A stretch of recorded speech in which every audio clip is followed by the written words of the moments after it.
Goeiemôre, dit is Sondag die 5de Julie en kom ons gesels oor 'n paar woorde en begrippe wat ons dikwels in die kerk gebruik en baie hoor. Maar ek dink nie almal weet altyd presies wat beteken hierdie woorde nie. En ons kyk na die woorde regverdig of geregtigheid, regverdigmaking en derde saligheid of redding. Eerste een, regverdigheid of geregtigheid. Dit beteken slegs dit wat reg is of wat regverdig is. En ons weet dat slegs God reg is en regverdig is. En Sagaria 9 vers 9 verduidelik dit. Hy sê, verheug jou grootliks, o dogter van Sion. Juig, o dogter van Jerusalem. Kyk, jou koning kom na jou, regverdig en 'n oorwinnaar is hy. En Jesegiel definieer 'n regverdige man as iemand wat sê, soos Jesegiel 18 vers 9, wat in my insettinge wandel en my verordeninge onderhou, om eerlik te handel, hy is regverdig. Maar nou lyk dit asof daar niemand gevind kon word wat regverdig is nie, want Paulus skryf vir Romeine 3 vers 10, soos geskrywe is, daar is niemand regverdig nie, selfs nie een nie. En die rede hiervoor, Romeine 3:20, want almal het gesondig en dit ontbreek hulle aan die heerlikheid van God. Om regverdig te wees beteken dat daar van die mens verwag word om of volgens God se standaarde te leef of volgens samelewingsstandaarde of stel wette of reëls. So daar is twee maniere om regverdig te wees. En die woordjie daar in vers 23 ontbreek is om nie aan God wat regverdigheid bied te onderwerp nie. Want vers 24 sê, en hulle word deur sy genade sonder verdienste geregverdig deur die verlossing wat in Christus Jesus is. En vers 25, hom het God voorgestel in sy bloed as 'n versoening deur die geloof om geregtigheid te bewys, deurdat hy die sondes ongestraf laat bly het wat tevore gedoen is onder die verdraagsaamheid van God om sy God se geregtigheid te toon in die teenwoordige tyd, sodat hy self regverdig kan wees en regverdig maak wie uit die geloof in Jesus is. So die mens kan dus regverdig wees in sy eie opinie, deur aardse wette en reëls en regulasies na te kom, want dit is dan die God se vereistes wat sy regverdigheid betref nie, en wat slegs deur die werking van die Heilige Gees verkry en bereik kan word. En Jesus sê in Lukas 5 vers 32, ek het nie gekom om regverdiges, met ander woorde mense wat hulle eie wette en hulle eie reëls en regulasies nakom nie, te roep nie, maar sondaars tot bekering. Dit is God se gedagte en God se hart. Efesiërs 4:20 sê, dat julle wat die vorige lewenswandel betref, die ou mens moet aflê wat deur die begeerlikhede van die verleiding ten gronde gaan, en dat julle vernuwe moet word in die gees van julle gemoed, en julle met die nuwe mens moet bekleed wat aan God geskape is, wat in ware geregtigheid en heiligheid is.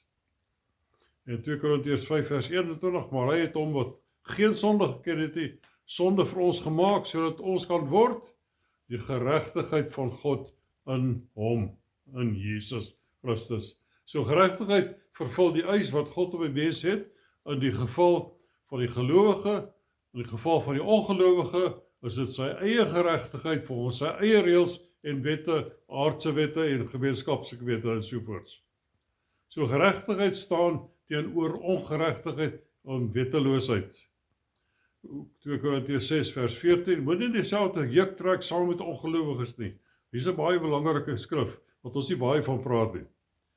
Want watter deelgenootskap het die geregtigheid met ongeregtigheid en watter gemeenskap het die lig met die duisternis? En ons weet, wat is die antwoord hierop? Jesus is die antwoord. Romeine 5:18, daarom dan, net soos deur een misdaad vir alle mense tot veroordeling gekom het, Adam sinne, so ook is dit deur een daad van geregtigheid, Jesus, vir alle mense tot regverdigmaking van die lewe. Want soos deur die ongehoorsaamheid van die een mens baie tot sonde gestel is, so sal ook deur die gehoorsaamheid van die een baie tot regverdiges gestel word. Geregtigheid is dus God se geregtigheid of God se standaarde wat aan die mens verwag word om te onderhou. Daarom vir die mens om na hierdie vereistes op te lewe, moet hy die gratis aanbod van geregtigheid wat God hom bied, aanvaar. Romeine 5:17, wat ten gevolge van die misdaad van die een, die dood geheers het deur die een, veel meer dat hulle wat die oorvloed van genade en van die gawe gratis van die geregtigheid ontvang in die lewe heers deur die een, Jesus Christus. En dit kan slegs gebeur wanneer die mens sy sonde bely, na Jesus toe kom om as verlosser aanneem aan die geloof. Dan word hy kind van God en kan hy opleef tot God se standaarde deur die wonderwerkende krag van die wedergeboorte deur die Heilige Gees. Jesus sê, Johannes 3:3 vir jou, Nikodemus, voorwaar ek sê vir jou, as iemand nie weergebore word nie, kan hy die koninkryk van God nie sien nie. Dan kry ons die geregtigheid wat deur die geloof is, en ons kry die geregtigheid wat deur die wet is, en hulle staan teenoor mekaar.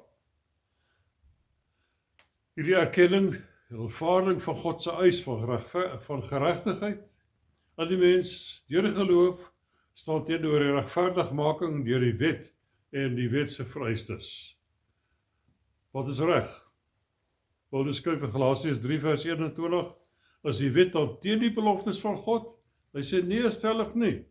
Want as daar 'n wet gegee was wat krag het om lewend te maak, dan sou die geregtigheid werklik uit die wet wees. Met ander woorde, dan sou Christus nie hoef te sterf nie, want dan het ons die wet en daardeur kon ons geregverdig gemaak word.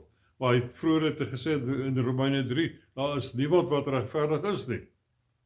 En 2 Korintiërs 3:9 sê, want as die bediening van veroordeling heerlikheid was, veel meer as die bediening wat regverdig maak, oorvloedig in heerlikheid. Die regverdigheid van die wet, die regverdigheid in die geloof. Dan kry ons of course selfregverdigheid. Selfregverdigheid is om die reëls te verbuig, om jou by jou eie standaarde aan te pas. Hierdie toestand aan die voete van die trotse fariseërs, wat hulle self gemeet het aan 'n gebrekkige standaard wat hulle versin het as die bepalings van die wet. En Jesus sê vir hulle in Matteus 23:28, so lyk julle ook van buite vir mense wel regverdig, maar van binne is julle vol geveinsdheid en ongeregtigheid. So die vereistes wat God stel aan die gelowige is baie nou verwant aan God se eie karakter. Want Matteus 5:48 sê vir ons, wees julle dan volmaak, soos julle Vader in die hemel is, volmaak is. Leef op tot sy standaarde, soos julle kan word, soos hy. Dan kom ons by regverdigmaking, is die tweede deel. Handelinge 13:38 sê, laat dit dan aan julle bekend wees, broeders, dat deur hom, dit is Jesus, vergifnis van sonde aan julle verkondig word. En dat elkeen wat glo, deur hom geregverdig word van alles waarvan julle deur die wet van Moses nie geregverdig kon word nie. Wat ons gesien in Romeine 3:24, hulle word deur sy genade sonder verdienste geregverdig deur die verlossing wat aan Christus Jesus is. Hom het God voorgestel in sy bloed as 'n versoening deur die geloof om sy geregtigheid te bewys deurdat hy die sondes ongestraf laat bly het wat tevore gedoen is onder die verdraagsaamheid van God, om sy geregtigheid te toon in die teenwoordige tyd, sodat hy self regverdig kan wees en regverdig maak wie uit die geloof in Jesus is. So regverdigmaking is om deur die regverdige een regverdig verklaar te word. En hierdie regverdigmaking vir 'n regverdige verklaring beteken nie 'n verklaring van onskuld nie, maar die oorwinning oor sonde wat die mens gevange gehou het. Want Romeine 3:23 het ons gesien, almal het gesondig en ontbreek aan die heerlikheid van God, en hulle word deur sy genade sonder verdienste geregverdig deur die verlossing wat in Christus Jesus is. Die term daar, ons sy genade sonder verdienste, verteenwoordig God se dit deel van sy genade in die proses van regverdigmaking en waar geloof die mense deel is wat hy moet doen. En dit kan nie uit werke gebeur nie, want Romeine 4 vers 2 sê, as Abraham uit die werke geregverdig is, dan het hy iets om op te roem, kan op homself roem, maar hy roem nie op God nie. Want wat sê die skrif? Abraham het in God geglo en dit is hom tot geregtigheid gereken. Dan kom ons by die derde deel, saligheid.